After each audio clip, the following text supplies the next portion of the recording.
पुरानी पेंशन की बहाली के मुद्दे पर आंदोलित सरकारी कर्मचारियों के राष्ट्रव्यापी आंदोलन के नाते से जहां प्रधानमंत्री नरेंद्र मोदी की टेंशन बढ़ी हुई है और प्रधानमंत्री नरेंद्र मोदी अब दबाव में झुके हुए नजर आ रहे हैं, तो दूसरी तरफ ओपीएस फैक्टर का जादू अब सिर चढ़ करके बोल रहा है, जिसके नाते से एनडीए के घटक दलों में बगावत शुरू हो चुकी है। क्योंकि पुरानी पेंशन की बहाली के मुद्दे पर आंदोलित सरकारी कर्मचारी अपने ओपीएस फैक्टर के जरिए जबरदस्त तरीके से एंटी इनकम्बेंसी का माहौल पैदा कर रहे हैं, तो दूसरी तरफ एनडीए के घटक दलों के बगावती सुर ने एक बार फिर से एनडीए में हड़कंप मचा दिया है। आपको बता दें कि उपेंद्र कुशवाहा लगातार बगावती सुर बुलंद किए हुए हैं और उनको मनाने के लिए राष्ट्रीय राजधानी दिल्ली लेकर के खुद केंद्रीय मंत्री नित्यानंद राय आए हैं। दूसरी तरफ चिराग पासवान के खिलाफ केंद्रीय मंत्री जीतन राम मांझी ने भी अपने प्रत्याशी उतारने शुरू कर दिए हैं और उनके बाकायदा नाम का ऐलान कर दिया है। तीसरी बात यह है कि ओपीएस पर पुरानी पेंशन की बहाली के मुद्दे पर आंदोलित सरकारी कर्मचारी जबरदस्त तरीके से एंटी इनकम्बेंसी का माहौल बना करके महागठबंधन के उम्मीदवारों का खुला समर्थन कर दिया है,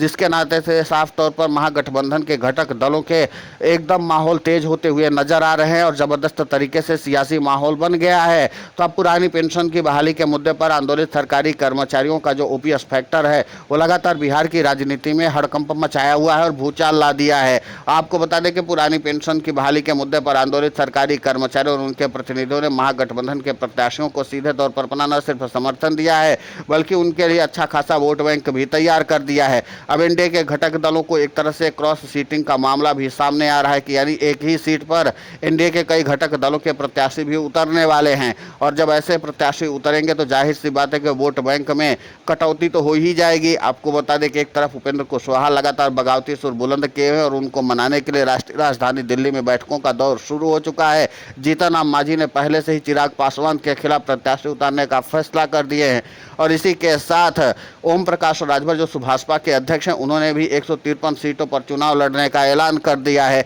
यानी वो भी एनडीए के घटक दलों के ही सीटों पर वोट को काटेंगे। तो यानी वोट कटवा इतने तैयार हो गए हैं कि पुरानी पेंशन की बहाली के मुद्दे पर आंदोलित सरकारी कर्मचारियों का ओपीएस फैक्टर महागठबंधन के लिए वरदान साबित हो जाएगा। आपको बता दें कि ओपीएस फैक्टर पर जहां सरकारी कर्मचारियों की भारी तादाद में वोट बैंक मजबूत होगी तो दूसरी तरफ एनडीए में जो होगा घटक दल एक दूसरे के वोट काट रहे होंगे और जातीय समीकरण से लेकर के विकास फैक्टर के मुद्दे पर वोट कटते हुए नजर आएंगे। अब यही कारण है कि मुख्यमंत्री नीतीश कुमार से लेकर के प्रधानमंत्री नरेंद्र मोदी की टेंशन बढ़ी हुई है कि आखिर इस पूरे मामले का स्थायी समाधान निकाला कैसे जाए, क्योंकि बिहार के विधानसभा चुनाव में कोई भी सियासी दल इस बात का रिस्क लेना नहीं चाहता है कि वो चुनावी रण में उतरे और सरकारी कर्मचारी उसके ओपीएस फैक्टर को सीधे तौर पर ला करके ज़मीन पर खड़ा कर दें। और सरकारी कर्मचारी को ओपीएस फैक्टर अब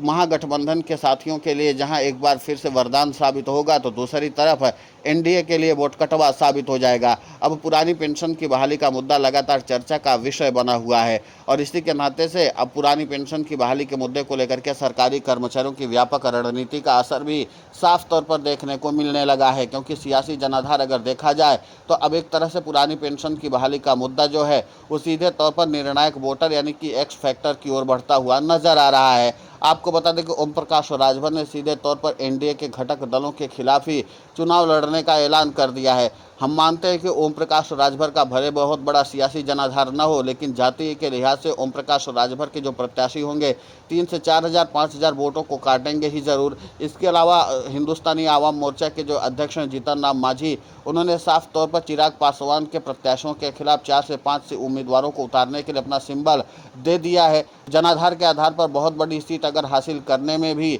जीतन राम मांझी को सफलता मिले या न मिले,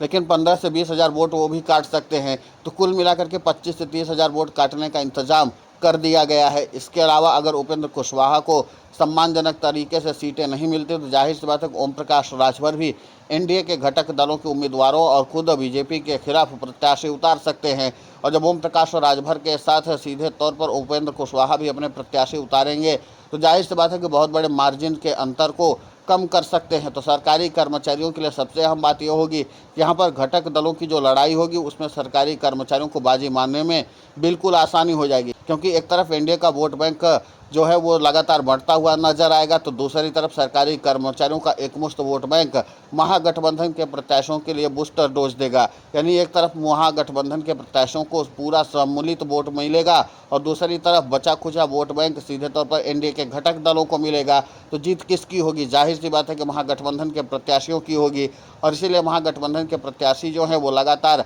फुल कॉन्फिडेंस में होकर के अपने चुनाव को प्रचारित कर रहे हैं। और ये माना जा रहा है कि अब महागठबंधन के बड़े नेता भी पुरानी पेंशन की बहाली के मुद्दे पर आंदोलित सरकारी कर्मचारियों के प्रतिनिधियों के साथ एक बड़ी बैठक करने वाले हैं और इस बैठक में आगे की योजना पर तेजी से काम किया जाएगा। माना जा रहा है कि कांग्रेस के राष्ट्रीय अध्यक्ष मल्लिकार्जुन खड़गे, कांग्रेस महासचिव प्रियंका गांधी वाड्रा, कांग्रेस के पूर्व राष्ट्रीय अध्यक्ष और नेता प्रतिपक्ष राहुल गांधी, इसके अलावा आरजेडी के कद्दावर नेता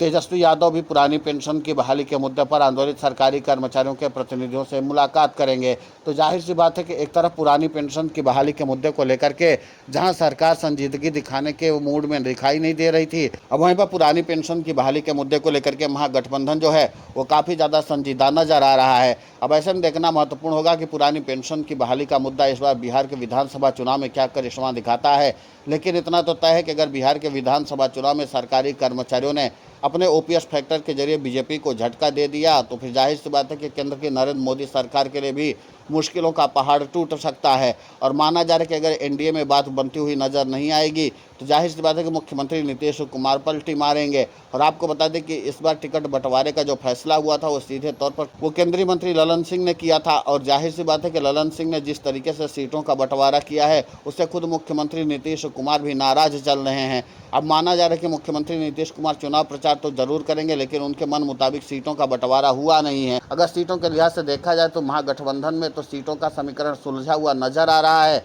लेकिन एनडीए में बिखराव साफ तौर पर देखा जा रहा है। अब देखना महत्वपूर्ण होगा कि सरकारी कर्मचारी एनडीए की इस लड़ाई में कितना ज़्यादा सफलता हासिल कर पाते हैं, क्योंकि जाहिर सी बात है पुरानी पेंशन की बहाली के मुद्दे पर आंदोलित सरकारी कर्मचारी सियासी समीकरण को प्रभावित करने की कवायद में जुटे हुए हैं। फिलहाल इस पूरे घटनाक्रम को लेकर के आपकी प्रतिक्रिया बहुत महत्वपूर्ण होती है, आप हमें कमेंट करके ज़रूर बताएं। साथ ही पुरानी पेंशन की बहाली के मुद्दे पर हम लगातार आंदोलित होकर के खबरें चला रहे हैं। आप हमारे समर्थन के लिए चैनल को सब्सक्राइब करें, खबर को ज़्यादा से ज़्यादा शेयर करें ताकि पुरानी पेंशन की बहाली का मुद्दा और बुलंद हो।